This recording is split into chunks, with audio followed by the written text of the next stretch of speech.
My name is Mark Bazik. I'm a surgical oncologist at the Jewish General Hospital in Montreal. And I'd like to welcome you to the third of the series of COVID lectures sponsored by the American Association of Medicine in a Person. The American Association of Medicine in a Person is an association that started about 10 years ago, a group of healthcare professionals whose aim is to highlight the humanity in our professions, in our different professions, taking care of the patient, taking care of sick individuals. And because of this special situation, usually we have a conference every year.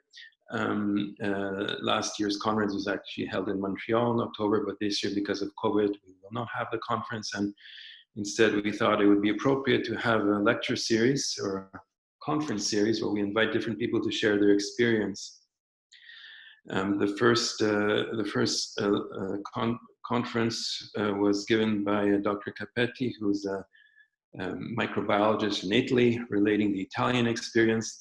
The second one is Dr. Rattatori, who's a cardiologist in New York, describing the experience in New York. And today we're going to switch to the third hotspot in the world, unfortunately, Montreal in Canada. And I'll introduce to you Marc Beauchamp, who's an orthopedic surgeon. Practices in Montreal, graduate of the University of Montreal, a specialist in elbow and shoulder surgery. Marc, it's all yours. You can introduce the speaker. You're still muted. Can everybody hear me? That's fine? Okay, very good. So I will introduce you in a second, Kristina Tzinevrakis. It's very difficult to say Kristina. So Kristina is a wonderful person. She's a physiotherapist working for some years here in Montreal. She did her formation at McGill, and she specialized also in the care of cancer patients. And she has practiced in private for a few years, but for some years, she's working now at St. Mary's Hospital, where she's mainly involved at the emergency department and the intensive care unit. So Kristina is a physiotherapist, so inside the hospital system. Before Kristina will tell you about her experience, I will give you an overview of what is the situation of the COVID crisis in Montreal and Quebec, since it is might be a little different from what it was, let's say, in the United States, New York City, or in Europe. So in a nutshell, in Montreal, especially, or in Quebec, the situation was that people were preparing for the COVID crisis, looking carefully at what was happening, well, in China, of course, but more precisely what happened in Italy, in France, in UK, and we were expecting more or less the same kind of phenomenon to happen in Montreal. So we could witness that, well, January, February, like everybody else, and we were preparing for that. The government, the Canadian system, of course, is a government system, so it was very centralized. And in order to prepare itself, it decided that the best thing would be to make sure that the hospitals would not be overwhelmed.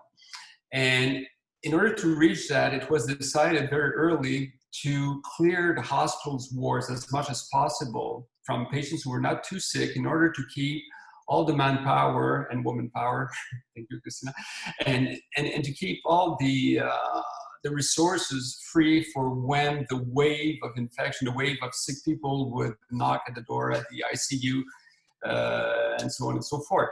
So in order to achieve that, the people who were not too sick, of course, were sent back home.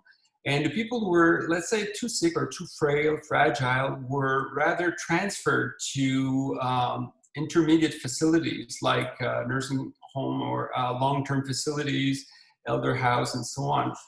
So that way, we thought we would be better prepared not to be overwhelmed, not having to try the beds or the respirator and so on. So this thing was done so well, in a sense, and I must say that it was a high success, because when it turned out that the number of cases started to multiply, let's say mid-March or end of March, in fact, I mean, some people showed up at the hospital, of course, like everywhere else, but we were extremely far from being overwhelmed at the emergency department or in the wards. So, and it was kind of surprising, because week after week, we ended up with wards that were half empty. And the intensive care was busy, yes, but not overwhelmed. And emergency room was not overwhelmed as well. It was kind of filled, but not under pressure like what happened, nothing compared to what happened in New York City or in Italy or in France or UK. So in a sense, the situation was under control, but it turned out that it was not under control because the people who were catching the disease were not in the hospital. It all happened, they started to be contaminated and sick in the elderly houses, one after the other. So as the days and the weeks went by, the toll from such nursing home or long-term facilities was incredibly high. So a lot of people were getting sick. The number of deaths was huge, totally out of control. But also something else happened is that the staff also kind of was missing from these facilities because some of them got infected in quarantine, some got sick, and some just were scared and decided not to show up anymore. So much so that we ended up in the province of Quebec with something like 10,000 people missing. We're talking about staff to take care of the elderly people. So the result, I mean, Kristina will tell you about what it was like inside the walls. But basically, people were dying by hundreds and dying alone. Many of them not without the nurse or the doctor or whatever, or anybody to feed them. And the people who were trying to keep these places alive were just overworked, overwhelmed. And the government reacted quite late, I must say, but just pushed the emergency button and called at first for volunteers to rush there and help. And it was a pure administrative chaos. So many volunteers raised their hand, but it was impossible to reach them.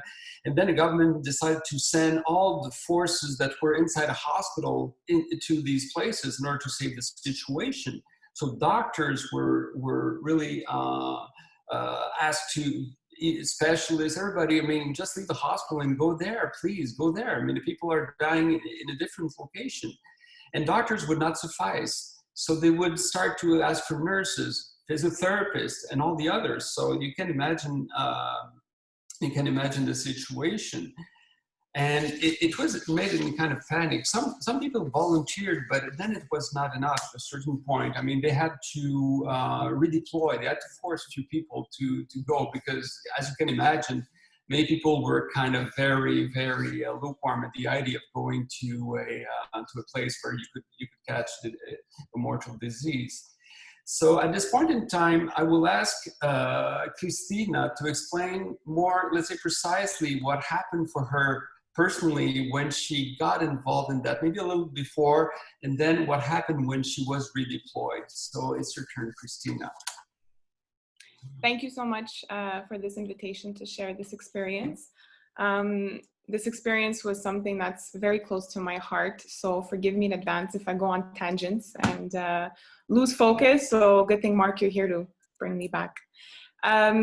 So like Mark said, I work in a hospital, and my hospital was actually allocated one of the COVID-free hospitals, which means that the patients that come in, if they end up testing positive, we don't keep these patients. We send them to the designated hospitals. So we saw a big decrease in the load and the work that we had to do. And specifically with me as a physiotherapist working in the emergency, we had people were scared of coming to the emergency. So and it's not just people coming less, but a lot of elective surgeries were canceled. So our role as a physiotherapist was, I put that role as a physiotherapist into question, you know. I knew from the beginning when I heard about everything that was happening with Corona, I felt immediately this pull to want to help in some way. But in my reality at work, with having less patients coming in, not being a COVID hospital, also a physiotherapist is not the first one to go to the bedside of a patient. I was confronted with this question, like, how can I help?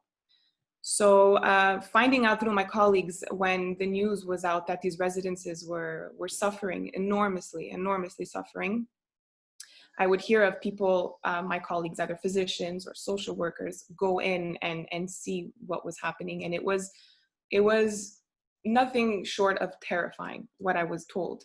So I knew I wanted to also be part of that, to be able to help and extend in any way that I could. So when the first opportunity came to me on a Saturday, I was home, and one of the managers sent us a text message saying, we need people to go to this place tomorrow. Please tell me if you're available by this evening. So I spoke with my husband, who's also a physiotherapist, and we both decided that we would go. It was actually my Easter Sunday. So I felt, what better way to spend Easter, right? So we went, and I mean, it was, I won't go into too much details of this day because we just spent one day there. But it was a foot into this reality that we were being told. I actually didn't go to one of the terrible ones, but I was just in shock to see how behind they were in their organization and in their structure. So I was like, oh my God, in any way that I can go back and help, I want to be there. So in the week to come, I was sending out emails to these organizations that were recruiting people that would go and offer their time either on a weekend or on an evening shift. And either I wouldn't get an answer, or I would get an answer that was very political, like, oh, well, send us your CV and you have to ask your manager for time off. And I was just like, just please tell me where and when. I don't need to go through all these steps. And then that same week on a Friday, my boss came to work and called in an emergency meeting and basically announced very, very abruptly, I need 2 volunteers that will be deployed for a minimum of 2 weeks, maybe more, to Grey's Dart. Grey's Dart is one of the long-term facilities in the public system that was hit hard by infected cases. And in fact, this is where in the news, some of you may or may not be aware that there was an orderly that had actually passed away at the age of 64 because of contracting the illness. And like Mark was saying earlier, this when this got in the news on a Friday, that weekend, more than 50% of the staff just did not show up because they were scared, because they knew this person or because they felt they weren't protected. So this facility that holds, I think, about 300 patients had less than half of their usual staff caring for them. And so patients were found in states of dehydration, malnourishment, neglect, and not having been changed for days. And it was really horrible. So back to this meeting now, my boss says, drops this bomb on us, right, that we were not ready for. I mean, I was ready to help, but in the ways that I had kind of conceived on my own, like I'll go after work or on the weekend. And strangely enough, I couldn't find it in myself to raise my hand. Despite that, I had this desire to go that I was aware of. I just couldn't. I don't know why. I was scared. And then she proceeded by choosing two people in the team with the least seniority, which wasn't me. It was a younger fellow, and then actually an older woman who's in her 40s who has 2 young kids at home. So at this point, I kind of froze because I looked at her and her face was completely pale, with fear. And at this point, there's just something inside of myself that was like, Kristina, you can't do this. You cannot let her go, She clearly doesn't want to. You want to. Let go of your preconceptions and just go. So when the meeting ended, I stepped up and I asked her, I said, unless there's a reason that you really want to go, if you're scared or if you don't feel comfortable, I'll take your spot. I have no problem. She resisted at first, but eventually she broke down in tears and she was so happy, and I took her spot for her. So I went home that day feeling pretty heroic and happy and Mother Teresa-like, only to wake up the next morning feeling like, what in the world did I just do? I just said yes to going to some place where people are dying. People are getting this disease. I need to go do something that I have no idea how to do for 2 weeks, maybe longer, and leave the work in the hospital that I love. I love my hospital. I love my colleagues. I love what I do there. And the unknown, the fear of the unknown was just overwhelming me enormously.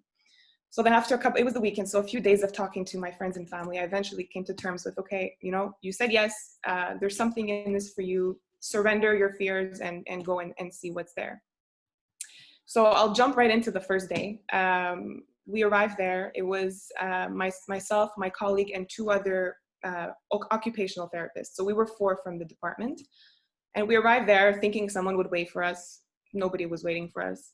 We eventually found a woman who was kind of showing us how to properly take on and put on the gowns and disinfect everything.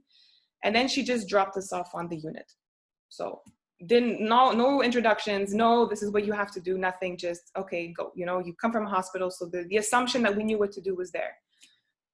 Luckily, I had experienced a little bit a week prior. So I knew that, okay, we have to feed. Let me find a tray, I gotta go feed someone. So the first room I went into, I started feeding the patient that was waiting to be fed, because a lot of these people are dependent for everything, for getting washed, for getting changed, clothed, for eating. So I started feeding this patient, and it takes a very long time, right? Because some of them have some swallowing issues and they don't take very big bites. So I finished with him, and then I turn and I see that the bed next to him, the curtains were closed. And I'm like, oh, I hope everything's okay, because usually when the curtains are closed, they're probably being changed or not well. And I open the curtains and I see a dead body that was wrapped up, ready to be sent to the morgue. And at this point, I take a step back and my whole body froze. And I step out of the room and I actually look at what was around me. Because when I stepped on the unit, I was like a woman on a mission. I was like, okay, let's do work.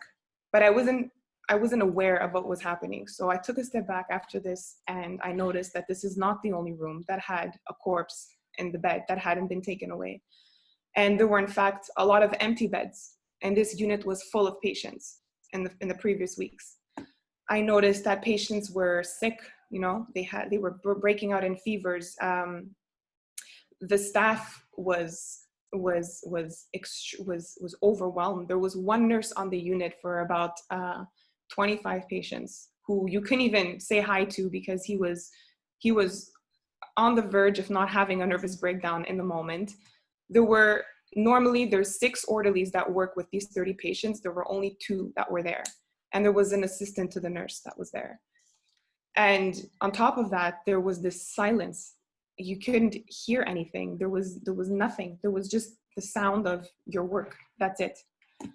And then I'm looking in the rooms, and there's these rooms of 4 patients, and some of which were there, some of which were no longer there. We had no idea who was positive. We had no idea who was negative. There was no indication of any of that. The only one who knew was the nurse, who was not approachable. So I had no idea how to properly gown on and gown off. And more than that, I was so struck by the fact that I look in this room, and I look at one of the corners where one of the beds were. Each bed is in a different corner. And I'm like, your entire life is in this corner. You know, this is where they're living. This is their home. And they have a closet about as big as one of these cupboards you see behind me, with their clothes and all of their belongings. And so at this point, I was filled with such emotion. I felt overwhelmed. I felt hopeless. I felt helpless. I felt scared. I didn't know what to do. I was completely lost. Nobody was showing me or my colleague, this is how you put on a diaper. This is how you change a patient. It was just go in there and figure it out. I even had one of the physicians come up to me. There would be a physician that would be on 3 different units, and he would show up for a few minutes and just ask, like, what do I do? And he came up to me and he said the question, who needs an IV? And I look at him, I'm like, how am I supposed to know who needs an IV? This is not my usual line of work. Well, I ended up discovering what that meant, who needs an IV. I have some great doctor friends at work that I was messaging when they were answering me. And I mean, I found myself on top of trying to understand how to take care of these patients, how to do the orderly work, the basic care work. I was like, okay, well, the nurses are overwhelmed. I know how to take vitals. I know how to administer oxygen. Maybe I could do this. So my colleague and I now started to take vitals of all the patients and started to hydrate them and started to tell the physicians who needed an IV and who needed oxygen. It was just chaos. It was a war zone. And that's the exact word that one of the doctors used when he said, you do what you can. This is a war zone. There's no right or wrong. If you feel you want to call the family and tell them that their loved ones had passed away, you can do it. If you feel comfortable with with giving a certain type of care, you do it. So, I mean, I was completely thrown off what I had expected to live there. I remember those first 3 days, I went home and I was living, I felt torn because I was living these two worlds. I had discovered what was really happening in these places, and then I leave from this place and I enter my comfortable world with my friends and my family and talking about our days and and all these fun things that we have and how horrible Corona is. And then there's these people that are suffering and that are dying. And it was really difficult for me. The first 3 days, I didn't have expression. It was really hard. It was really hard. So then in the days to come, the weekend came, it gave me a little bit of a break. And on the second week, luckily every morning we would go in and these managers would want to change us a site. They want us to go, not a site, sorry. They wanted us to work on a different unit. And we begged to stay on the same unit because we figured that this was the only way that we can do proper work, is if we learn these patients and we learn what they liked and what they didn't like. So the second week to come, we found ourselves on the same unit. And this is precisely what happened. I started to learn them by their names, their habits, how they like to eat their meal, how they took their coffee, how do I know they were still hungry? I started to learn their behaviors, and this was an enormous help to me. But more than that, in the second week, when the tension calmed down a little bit, I noticed that in fact, the fear and the frustration that I had felt started to fade, and I started to feel happy. I would look forward to going to this work, and I would come home feeling sad and tired and exhausted. My feet were hurting. I wasn't able to eat or stay hydrated, but I was happy. And it took me a while to really understand how or why this was happening, but I can point in a few directions as to why I felt this happiness, this joy. I'll share with you some experiences I had with two patients in particular. I'll also talk to you about the relationship that I had with my colleague, which was also special, and also the type of work. Sorry? Yeah, tell us about those two things. It sounds very fascinating. Yeah. Go ahead. So there were two patients in particular that really struck me from the beginning. One is this 93-year-old lady who was there. She's hemiparetic. She had suffered from a stroke, and her husband, she lost him years ago. She had no kids. So she was living her end of life there. And from the first day that I went to meet her, she was just filled with so much appreciation and so much joy with any little gesture that I did. She was actually one that had her memory intact, so we were able to have conversation, and she was, it was nice to be able to share things with her. And through her, actually, I learned how to appropriately bathe people, how to change them, how to feed them. Like, she was helping me. And I would tell her this. I said I would thank her, and I would tell her how much of an easy patient she was and how she's making my work so great. And she would break into tears and hold my hand and say in French, "C'est-tu vrai? C'est-tu vrai?" That means, is it true? Is it true what you're telling me? And she would start to cry, and she would be so happy. She was so filled with gratitude and joy that it gave me something, that, okay, there's something in it for me too, So her and I got to know her super well, and I would wash her hair and cut her nails and give her manicures, and it was just so beautiful spending time with her. And every time I would leave a room where it was very difficult with a different patient, I would just go back to her, and she would make my day, because she was just so grateful for everything, which also struck me because, how is it that you could be so happy when everything around you is so dark? And in fact, in her room, she was one of the second room that I went into. She was in a room of 4, and the 2 beds in front of her were empty. And one of them had a corpse in it as well on my first day. And I'm just like, how is it possible? The first thing she was crying. She was like, I don't understand how we're living this. I've never seen anything like this. And then she went on to express her joy and her happiness for what we were doing for her. So that for me was a beautiful thing. The next patient that I'd like to share with you, was a little bit of a younger woman who I found in the kitchen one day crying.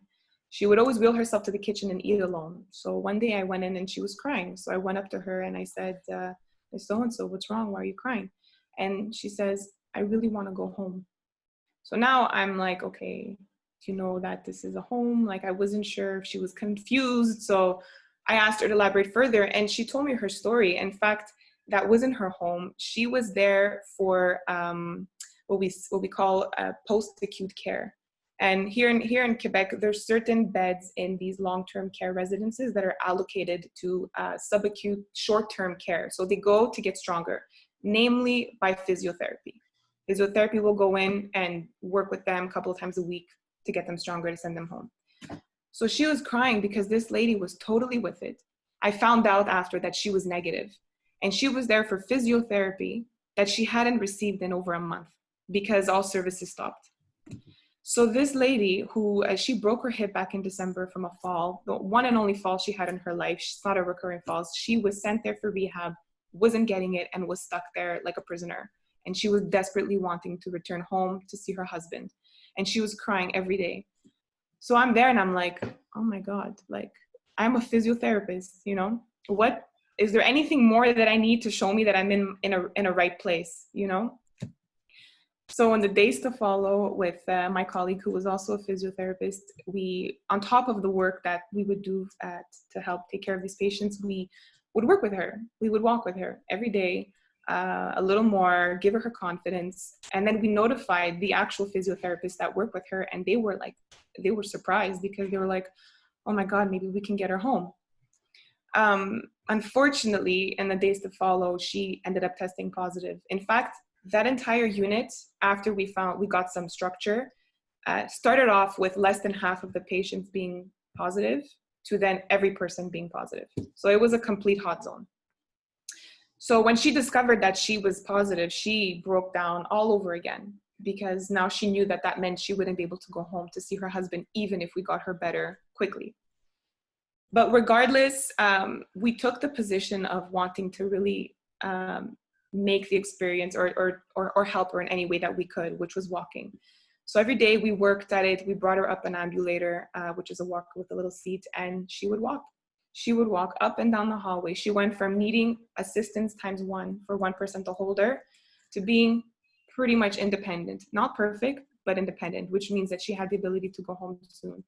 And it was so beautiful because we had so much fun with her. There's even a picture, I don't know if I can share it, but there's a picture that I have that someone took of us holding a towel, a bed sheet, sorry, at two ends, and pretending that she was racing up and down the hallway and she had to cross the finish line. And she just would laugh in tears. She would be in tears. She would be so happy.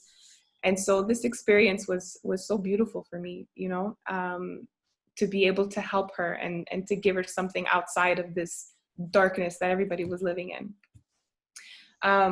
The other thing I wanted to share was also the type of work that I was doing really took me by surprise. I never thought that I would actually enjoy changing people and washing people. And for some reason, that is still a mystery to me, I actually enjoyed it because I felt so in a sense privileged to be able to accompany these people in such a close, dependable way. You know, it's like I'm entering their home. I'm entering their corner.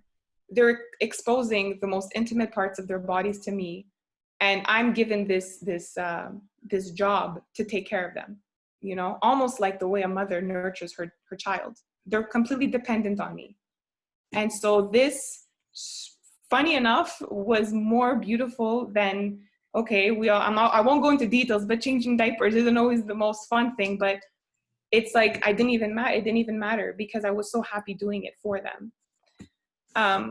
So this too really, really helped in my experience. And lastly was the relationship with my colleague, who was experiencing it very differently than I was.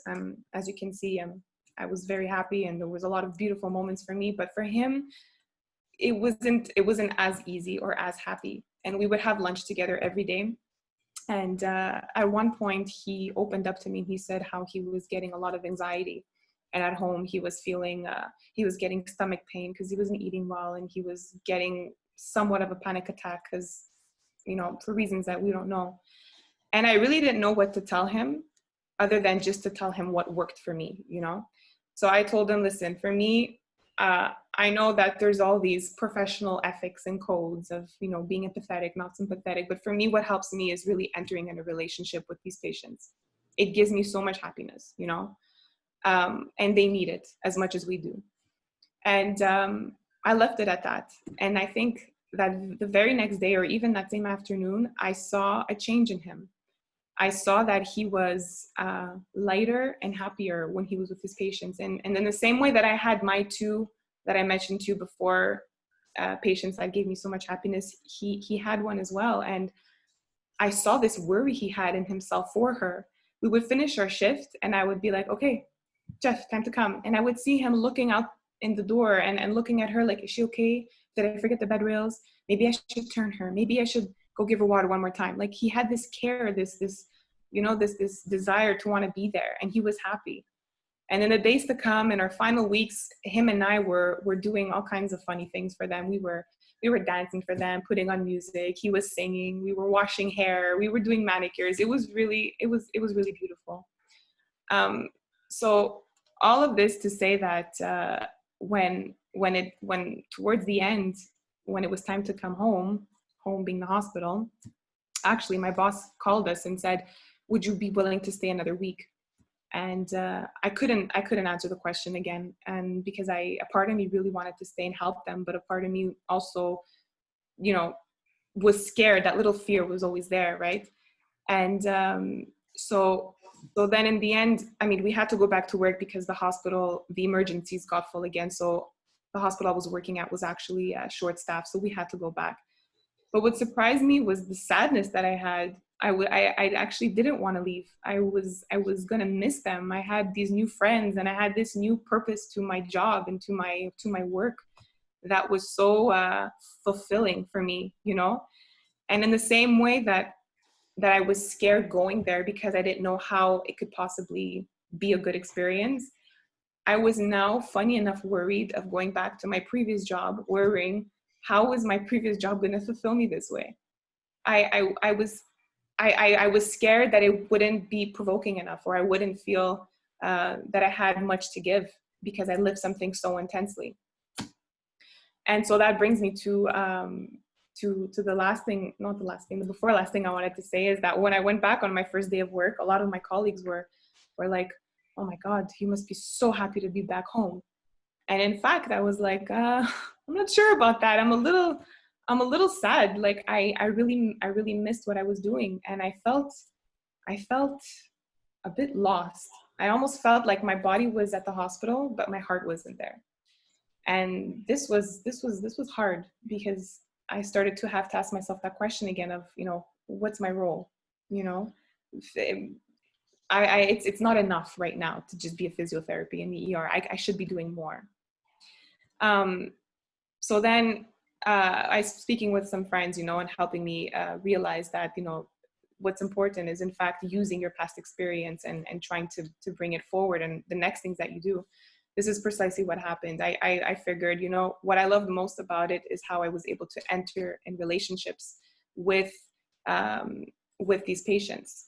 And that was the most fulfilling thing, even if it was in the simplest gestures, like giving them to drink or helping them sit or helping them change. So I noticed I used that as a way of incorporating it into my work back at the hospital.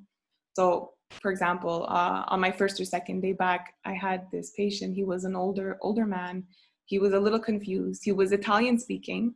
His French was horrible. So we really couldn't understand him if you didn't speak Italian, which I speak a little bit of. So I was able to get by and communicate with him. And I was given a consultation for him to see what his abilities were and his capacities were. And so when I went in the room, he didn't want to get up. There was no way I was going to move him or get him out of bed. So in ordinary times, this is the point where physio if a patient refuses, then they're not a candidate for physiotherapy. So I probably would have maybe walked away in the past. But now I'm like, well, let me just accompany him and see if there's something else that he might need. And, you know, I won't go into detail, but I, for example, changed the position of a clock in his room, and he was ecstatic, you know, and this gave me something. It made me feel like I was back to where I was the week before. It wasn't physiotherapy per se, but it was a way in which, you know, I was reminded that, yes, we can have our roles as consultants or physiotherapists, but the first thing is to just be a human being and to respond to the need of the other human being that's in front of you.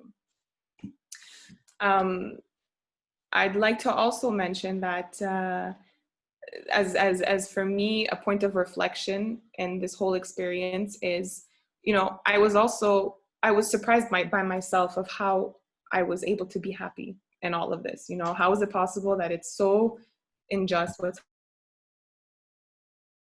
happening? And here I am happy, you know, or happy with what I was doing. And the first thing that I think helped enormously is, and that I helped understand is, I came home one day and my husband was preparing my lunch. He would do that. He would prepare our lunches. He wasn't working at the time, so he would prepare lunches for me and my colleague. And I just looked at him, and, you know, this work that he was doing for me and this support that he was giving me was what in fact was helping me go back to this residence every day. And beyond that, all of the friends and my family that would give me support or give me love was precisely what I would carry with me when I would go there. You know, I found myself being able to give love and to love these people, but I noticed that I'm not able to do that by myself. I'm not built this way. I don't create that. I don't have that much capacity and that energy to overpass all of this horror and this darkness to be able to give love if I haven't received it myself. So I was really appreciative of this love that I had received in my life, and noticed that, you know, this is what helped me bring everything forward. And the other thing that I noticed as well is that, you know, no matter how much darkness or negativity or suffering that I witnessed, beauty will always prevail. You know, love always breaks through. And that was clear to me and the experiences that I've lived. So, and this is the exact thing that I carry with me now when I'm back at work or in any other parts of my profession, that I try to remember as I encounter and experience other patients. I kind of blitzed through that. Thank you so much. Wonderful. At this point in time, I mean, we still have maybe another 15 minutes or so. If I can allow myself to ask questions, but just to pinpoint a few things you said. I mean, many things you said are just out of this world. There are a few things, though, that really struck me very much and very dear to my heart. Is that you express it quite well, that you had the choice, not going or not going, that's another thing, but you had the choice to accept or to seek a relationship or not. And oftentimes when we take this risk of having a relationship with a patient, usually he's not contagious, you know, he cannot kill you. I mean, now you were risking a relationship with someone who could hold a little bug that would kill you. So the depth, the immensity of the risk of relationship, the dramaticity in its beauty as well, is really striking in there. And you made it so clear after that risking for a relationship, talking to the people, getting close to them, understanding them, seeing what they see, was the source of your own happiness, the possibility of a happiness there. So the two are very tied together, and this is so beautiful when you mentioned that your colleague, your little colleague that was struggling in a sense where they're a professional, I'm sure, I mean, stuck with all the concepts of keeping a distance and so on. And just by your own experience, you became contagious in a sense without trying to be contagious. But this I've seen that in different fields, but in your case, it's very dramatic. That when someone risks a relationship with a patient, nurse, a doctor, a physiotherapist, whatever, things start to happen. Happiness first, you work better, you answer better to the real problems, and you start to be happy, and things start to change, and people start to change. And your witness for me is like another example of this, the fruit of why is it worth to risk with a risk for a relationship.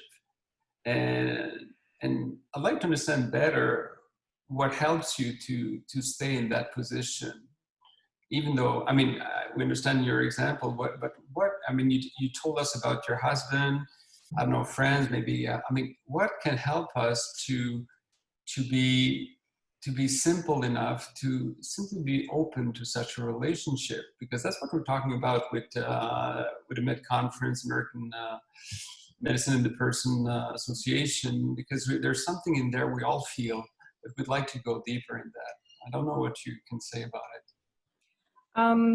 Well, I think it's the first thing for me was being open and remembering that these people are human beings the same way I'm a human being. So they have needs the same way I have needs.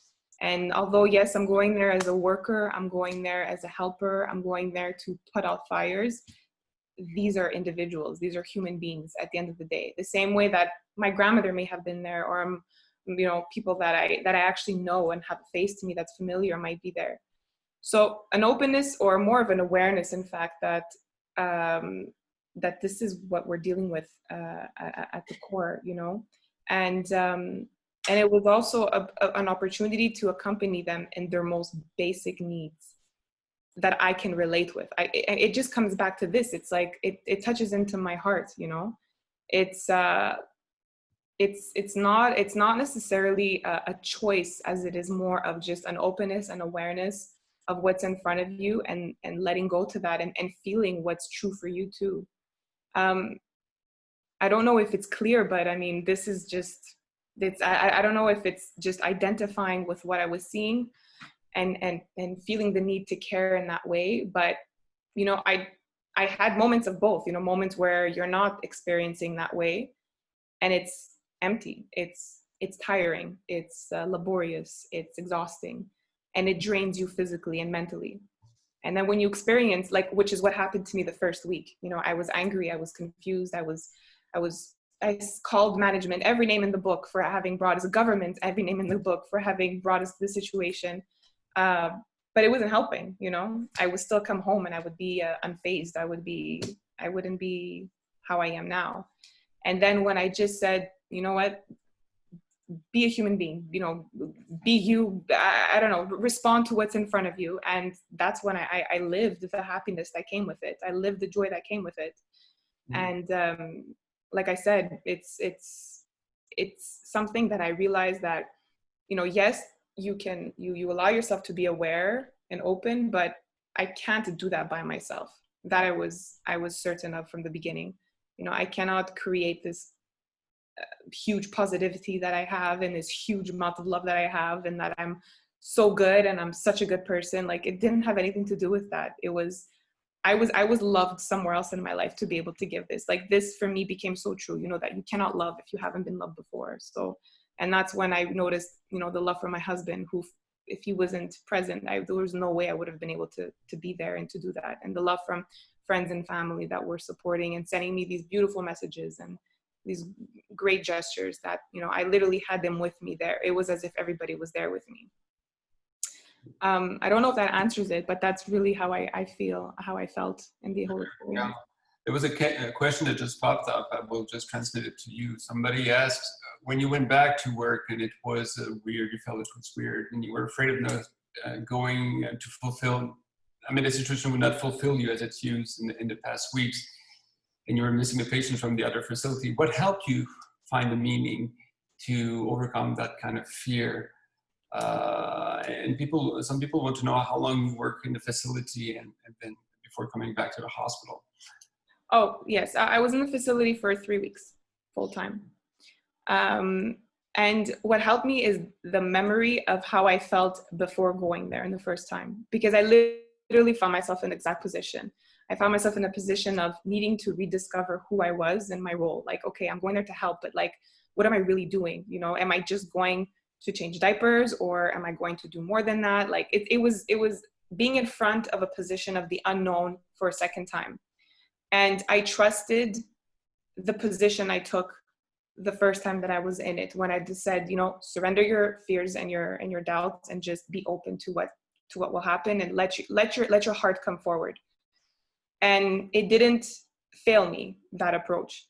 So when I found myself in this position again, when I was back at work in an environment that I know so well and a role that I know so well, I had been working in this hospital for 5 years, and all of a sudden it's like, I went from loving it to being so, you know, happy, to being like, is this enough right now?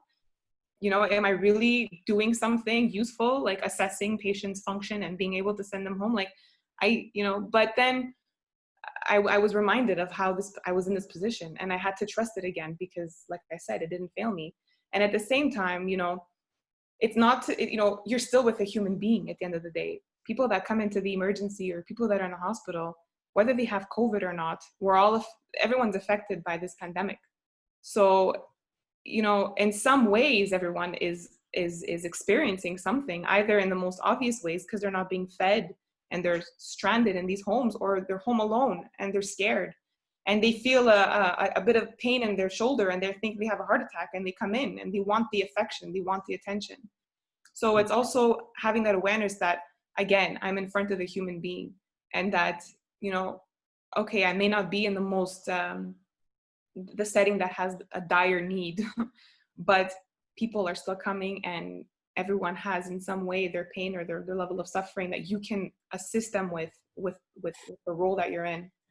So it was just allowing myself to be open to that again, and to be reminded of what I had lived, and that it's possible to be lived again. And you know, I'm going on my 3rd week back at week, and it hasn't failed me. I'm happy there again. I miss where I was. I think about them so often. I miss them so much, but it hasn't failed me. I love the way you say it does not fail me, because this loyalty to yourself, I think, is like a path that we can trust. Just to be loyal to reality, and to the way we connect with reality and trust reality.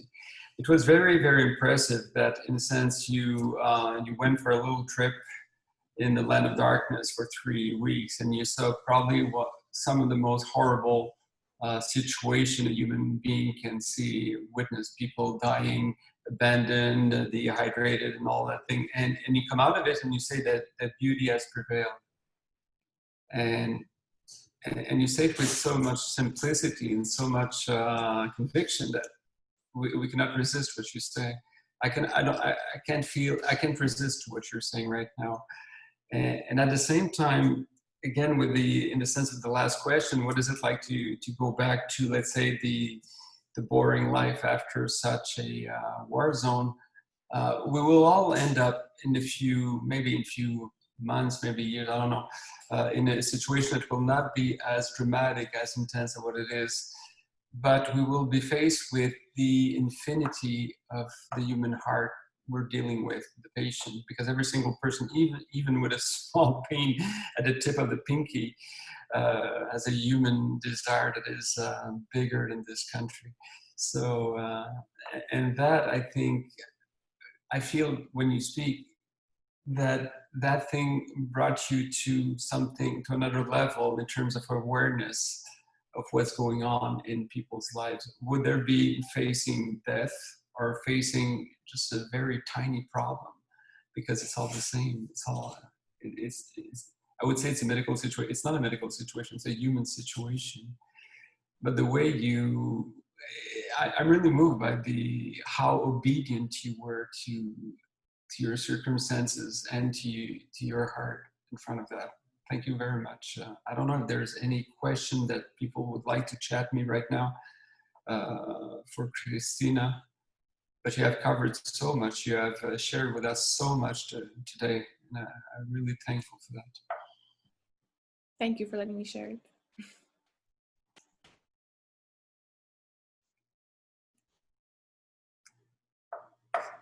So, Mr. Bezic, do you have any question?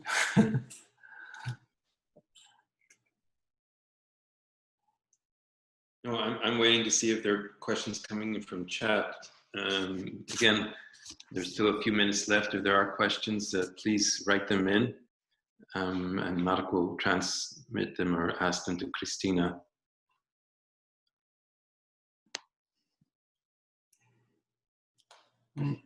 So, Kristina, I will ask you a question for the meantime, and I know it's science fiction. What do you think is going to be like now for you in the hospital in the weeks and the months to come? Is there a chance that you will go back to Grey's Dart, or is it just going to be a new reality at a hospital? I mean, you said a few things about that, but what is your feeling about it? What will have changed at the end?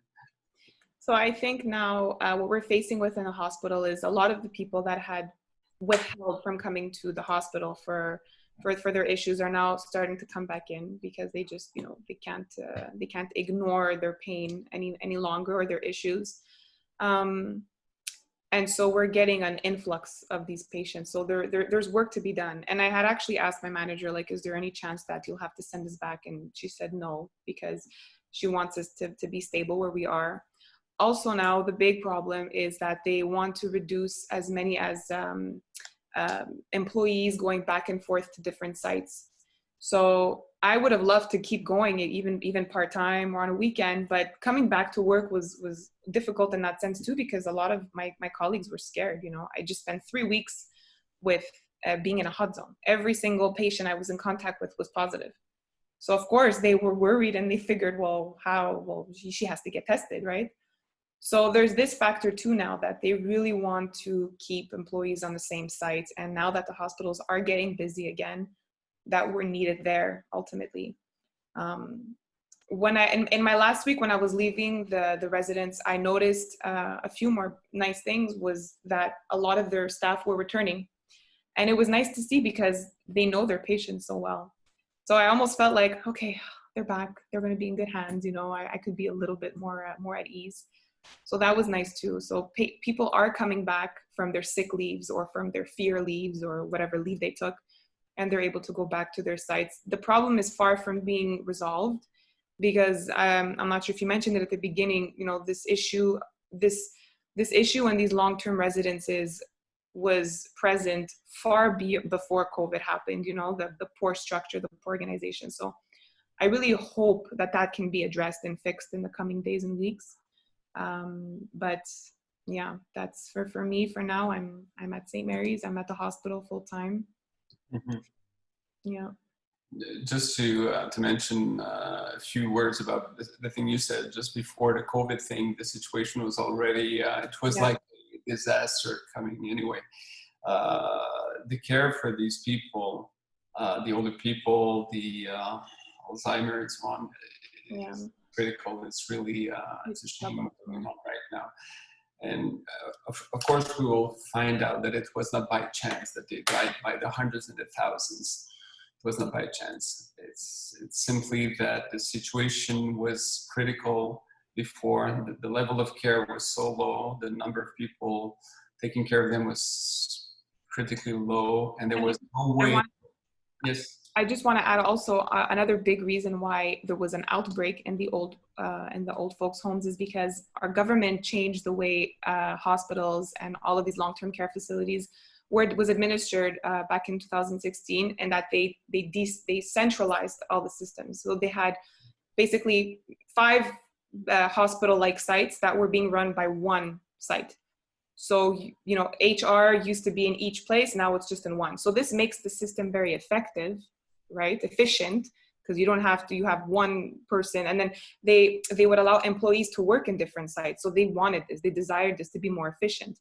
But this is precisely what caused the outbreak, because you had staff that were not being taught properly how to do infectious control, and that they would work in 3 different sites. So they would catch something in one site and then bring it into the other site. So this is precisely how the outbreaks happened, because we closed the doors to all the old, to all visitors and families in March. So it's the only explanation that they have for this.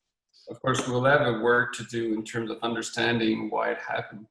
of course, when the system is perfect, I mean, everything works fine until something bad happens. It wasn't supposed to happen, it just happened. But at the same time, I mean, it would not cover the topic for today, but I'm asking more and more myself the question, what is really our task, our part? I mean, what can we do in order to help? I mean, we help individuals. You're faced with individuals, which is a good thing. But I understand that also raising the bar to the, let's say, the respective dignity of every single person is still a task. It's still something that we need to do, and forcing also the administrators and all the people who hold power to be more aware of the importance and dignity of every single individual. Because I mean, we will not overanalyze the thing, but at the end, I mean, it was kind of written on the wall that the weaker people would die because they were abandoned to themselves. And people like you went to help them. It's wonderful, it's heroic. And miracle happened, and as you said, beauty prevails. At the same time, there is something deeper that is going on. The care for every single person. The care for every single person. That is, and you said it beautifully. You didn't go on the street and start to shout and to cry for slogans. You just took care of individuals. We start with that. We start with that. But it was really beautiful what you said today. Thank you so much again. Thank you.